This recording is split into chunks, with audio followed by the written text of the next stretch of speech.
This exercise will combine all the mesh functions covered in the previous chapters to deform a mesh sphere into a blob, create an animated visual using a graph mapper and Grasshopper's animate function. Start with a primitive mesh sphere geometry.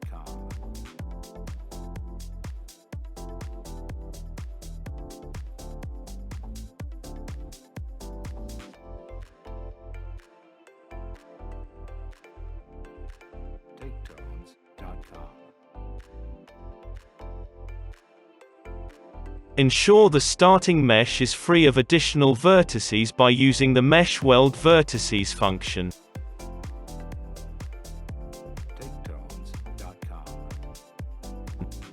Notice the output mesh has lesser vertices.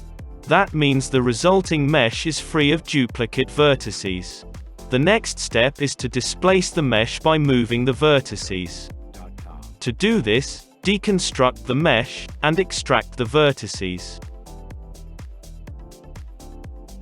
Take the center point of the original input mesh, and construct a vector pointing from the center to each vertex.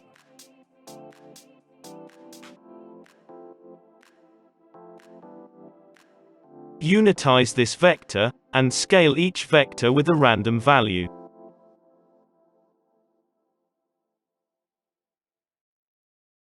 Create a list of random numbers equal to the list of vertices, and set the range between -10 and 10. This way, the vertex will move a maximum of 10 units away from the input mesh. A negative value will move the point closer to the center point, and a positive value will move the point away. Use this list of random numbers and multiply it with the directional vectors.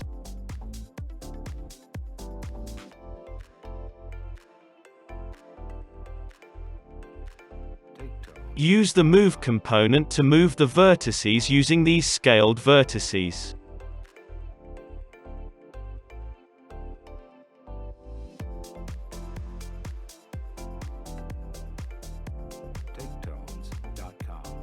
Once displaced, use the resulting points as vertices to construct a new mesh.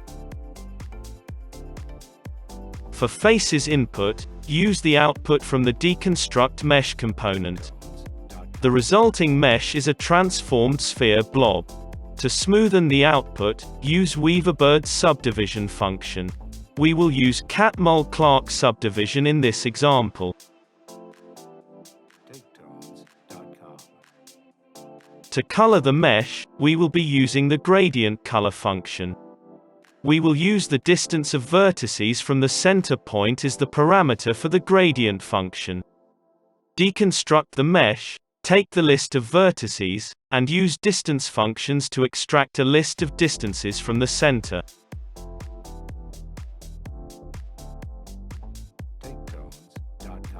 The number of distances should be equal to the number of vertices.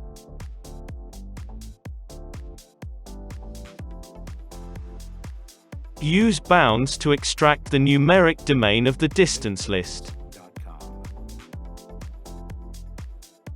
Deconstruct the domain to identify the lowest and highest number of the domain and use these values to assign the gradient functions lower and upper limits, respectively. Use the mesh colors component to visualize the mesh using this mesh and the color values from the gradient function.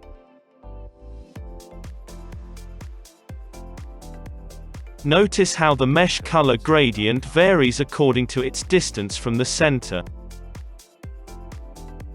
Congratulations on making it here.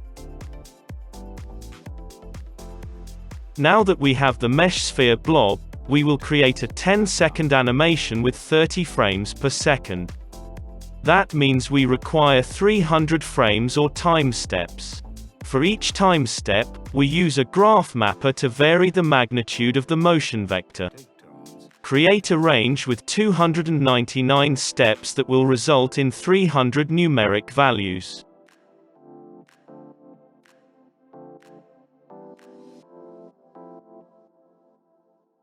Pass these numeric values through a graph mapper, select a sine graph type and edit the range of y value between -1 and 1.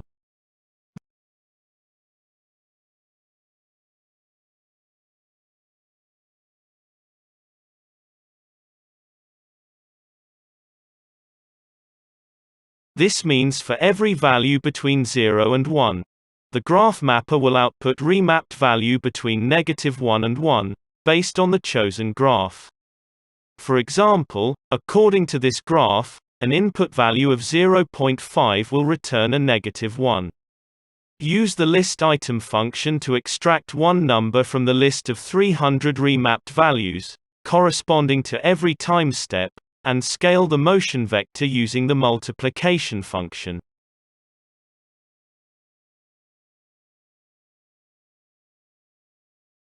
The numeric slider used with the list item will be used as the animation slider since the changes here deforms the mesh blob. Highlight the slider by grouping it and give it a unique color.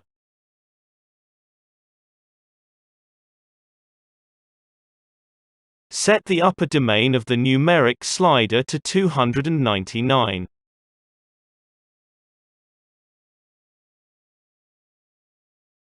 Test the animation control slider manually and see if the mesh blob is changing for every time step.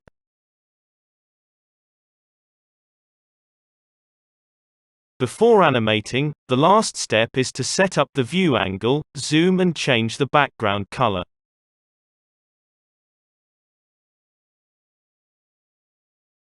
We will also hide the Rhino grid from the viewport, using the grid command in the Rhino command line.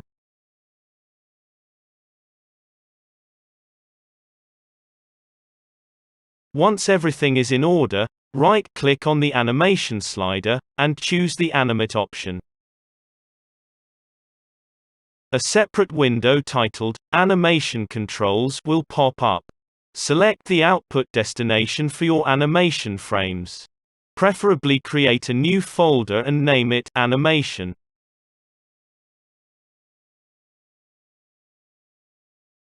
Change the file type to .png and change the file name to Mesh Blob.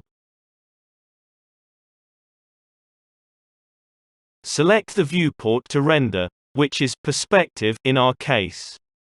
Set the frame count to 300. Check the preview window for any errors. If everything seems fine, click OK, and the animation process will begin.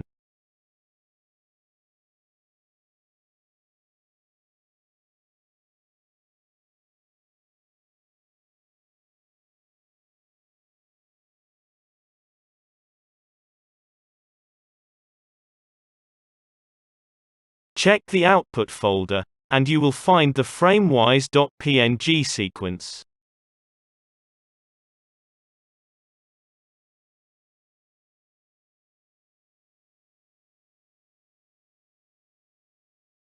Use an online GIF compiler to compile this .png sequence into a GIF or video. This concludes our first module on basics of mesh modeling in Grasshopper. Module 02 will introduce the Kangaroo Live Physics Simulator, which includes a detailed description of the spring particle system, basic form finding and multiple guided Grasshopper exercises like these.